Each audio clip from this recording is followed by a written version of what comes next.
Normally sir हम देखते हैं कि जैसे सब लोग हमारे बीइंग अ पाकिस्तानी शहरी, मतलब मैं बात कर रही हूँ कि हमारे जो शहरी हैं, हमारी आवाम जो है, उनकी ये कोशिश होती है अपने बैंक बैलेंस, अपनी प्रॉपर्टी, अपनी गाड़ियां, अपने बंगले मतलब छुपा के रखें। अच्छा, ये छुपाना ठीक है? इसमें कोई फायदा है? नहीं, ये बिल्कुल नहीं छुपाना चाहिए, क्योंकि रिटर्न्स में अगर आप शो कर देते हैं तो वो फिर आपका कंसल्टेंट जो है वो उसको एडजस्ट कर लेता है सोर्सेज ऑफ इनकम देख के, तो वो उस पे आपको फिर माइनर टैक्स पड़ जाएगा या बिल्कुल नहीं पड़ेगा। नहीं पड़ेगा। लेकिन अगर आप गाड़ी या जायदाद या कोई भी बैंक अकाउंट शो नहीं करते जी। तो आजकल नादरा का बिल्कुल महकमा FBR से बिल्कुल लिंक है। हाँ जी, लिंक है। और उसमें फौरी तौर पे उनके पास इंफॉर्मेशन चली जाती है और वो उस पे जब देखते हैं और टैली करते हैं और आपकी रिटर्न को टैली करते हैं तो उसमें शो नहीं हुआ होता, तो वो फिर आपको 176 का नोटिस भेज देंगे और उसके बाद वो फिर उस पे 35% टैक्स लगा देंगे। सही हो गया। अच्छा सर, एक चीज और भी है कि मतलब अब ये जो हमारा प्रोग्राम है नाजरीन, आप मतलब जैसे जैसे आप देख रहे होंगे तो डेफिनेटली आपके इल्म में भी इजाफा हो रहा होगा कि जैसे ही अभी सर ने बताया कि नॉर्मली जो फाइलर लोग हैं उनको कितना मतलब 50% सर उनको फायदा हो रहा है, 50-60% मतलब नॉन फाइलर और फाइलर का। हाँ जी, कंपैरेटिवली बिल्कुल जितना फायदा होता है। तो ये चीज जो है ये आपके ही मफाद में है कि अगर आप फाइलर होते हैं, आप बनते हैं फाइलर और NTN आप अपना बनवाते हैं, आप अपने गोशवारे जो हैं वो सही जमा करवाते हैं, अपने जितनी भी आपकी डिटेल है प्रॉपर्टी की, बैंक बैलेंस की, आपकी गाड़ियों की, वो आप सही जमा करवाते हैं, देन क्या होगा कि वो आपका ही बेनिफिट है और आपके ही मुफाद में है, क्योंकि आम बंदे को वो फायदा नहीं मिल सकता जो एक NTN या फाइलर बंदे को मिल सकता है। अच्छा सर, ये भी बताइएगा कि हमारे सोसाइटी में आमतौर पे देखा जाता है रिश्वत दो, सिफारिश करवाओ, काम करवा लो।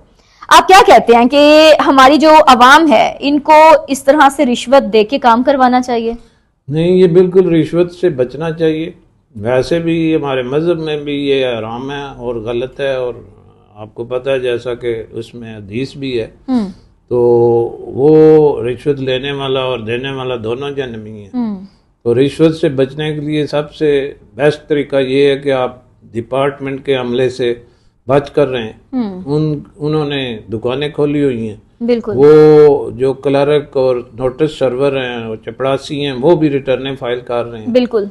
तो वो बंदे को खामखा फंसा देते हैं और रिश्वत ले के फिर जो फैसला भी कराते हैं वो फिर अगले साल फिर रिवाइज हो जाता है। अच्छा। तो इसलिए बेस्ट तरीका ये है कि आप किसी भी माहिर कंसल्टेंट से पहले ही गोशवारा प्रॉपर तरीके से मेंटेन करा के तो फिर दाखिल कराएं।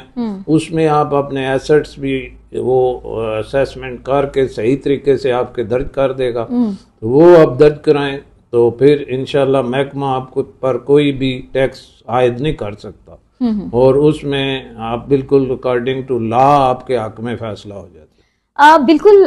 अभी जो आपने बात की मैं भी एग्री करती हूँ और हमारे देखने वाले जो हैं वो भी डेफिनेटली एग्री करेंगे कि हमें हर डिपार्टमेंट में सर इस मुंशी और क्लर्क और चपरासी टाइप के लोग नजर आते हैं जो कि आगे फाइल्स भी काम करवा रहे होते हैं, थोड़े से पैसे ले रहे होते हैं और मतलब इस तरह से एक सीडी का वो मतलब कर रहे होते हैं कि जी हमें कम पैसे दें, हम आपका काम करवा देंगे। लेकिन यहाँ पे अभी जैसे कि सर ने बात की कि ऑथेंटिसिटी होना जरूरी है।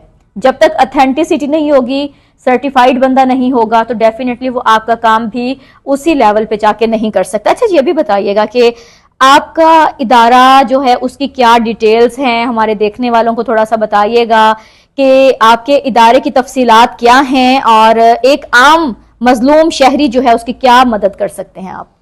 जी, मैं तक 2009 से टैक्स प्रैक्टिस कर रहा हूँ। इससे पहले भी मैं महकमे में था, महकमा इनकम टैक्स में, और उसने 2009 में टैक्स प्रैक्टिस शुरू की है। अच्छा। और उसके बाद चूँकि पहले मैं महकमे में था और उसके बाद फिर मैंने ये टैक्स का अपना दफ्तर बनाया और उससे प्रैक्टिस शुरू की और अदारा बनाया, और मेरे अदारे में एक अकाउंटेंट है मेरे साथ, MBA हैं वो, और हम जो हैं आज तक तकरीबन बेशुमार अपीलें, जब जो दफ्तर वालों से हमारा मसला हल नहीं होता तो फिर commissioner appeal Rawalpindi, tribunal appeal authority Islamabad और टैक्स मोहतसिब में अपीलें करके तो हम अपने सारे कस्टमर्स को फ़ायदा पहुंचाते हैं और उनका टैक्स माफ़ कराते हैं।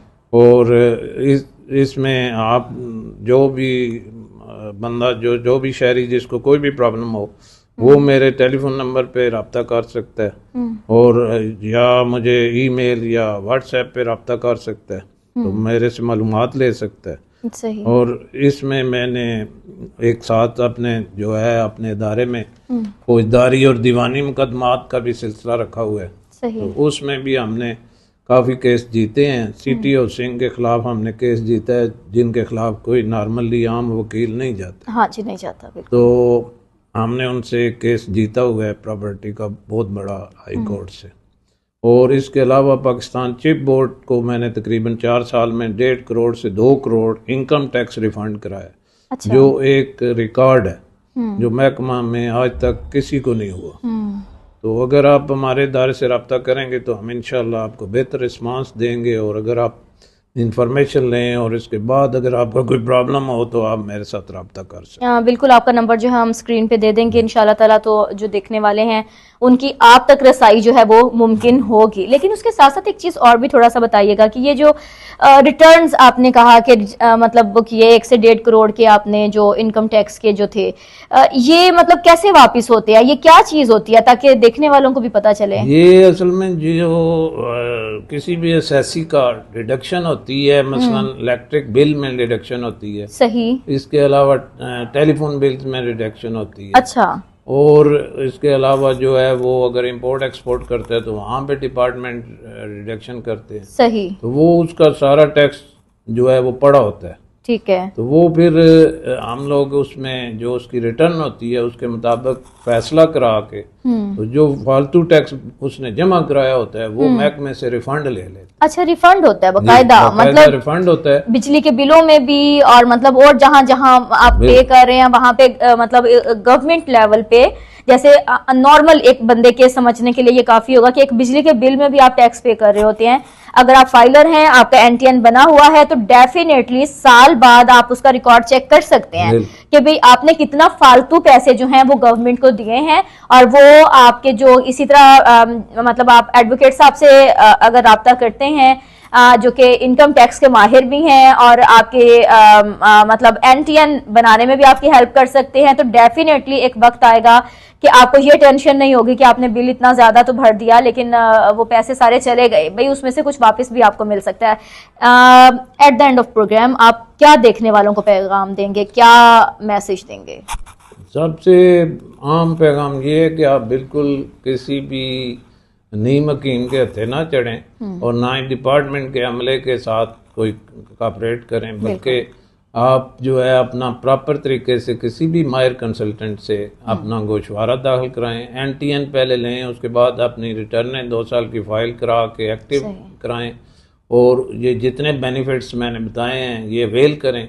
और इसके अलावा फिर उसके बाद अगर आपका कोई प्रॉब्लम बनता है या महकमा आपको किसी भी किस्म का नोटिस भेजता है, ठीक है, तो फिर आप किसी भी माहिर कंसल्टेंट से रब्ता करें और वो आपको सही इस सिलसिले में गाइड भी करेगा और आपका फायदा मंद डिसीजन करा देगा। ठीक हो गया। आज बहुत शुक्रिया कि सर आप आए और आज हमारे जो प्रोग्राम के मेहमान थे जनाब माहिर tax अमूर Mohammad rice Aamir Rajput advocate और ITP FBR हमारे साथ आज मौजूद थे। इनका तारुफ बहुत मुश्किल है इसलिए मुझे थोड़ा सा देख के भी पढ़ना पड़ रहा है और लेकिन जितना नाम मुश्किल है या तारुफ मुश्किल है, शख्सियत बहुत आसान है और आपकी आसानी के लिए यहाँ पे आज ऑन कैमरा बैठे हैं ताकि आपकी जो मुश्किलात हैं उनका हल निकाला जा सके। सर का नंबर जो है वो हम स्क्रीन पे दे देंगे, आप इनसे रब्ता कीजिए जहाँ पे भी आपको किसी भी किस्म की कोई टेंशन है, कोई परेशानी है। टैक्स से हट के भी अगर कोई खुदा ना ख्वास्ता कोई कानूनी आपको मशवरा चाहिए है तो डेफिनेटली आपसे रब्ता कर सकते हैं आप सर से। और नेक्स्ट हमारे प्रोग्राम के लिए हमारे चैनल को सब्सक्राइब, हमारी वीडियो को लाइक शेयर कमेंट करना नहीं भूलिएगा। इजाज़त दीजिए, अल्लाह हाफिज़।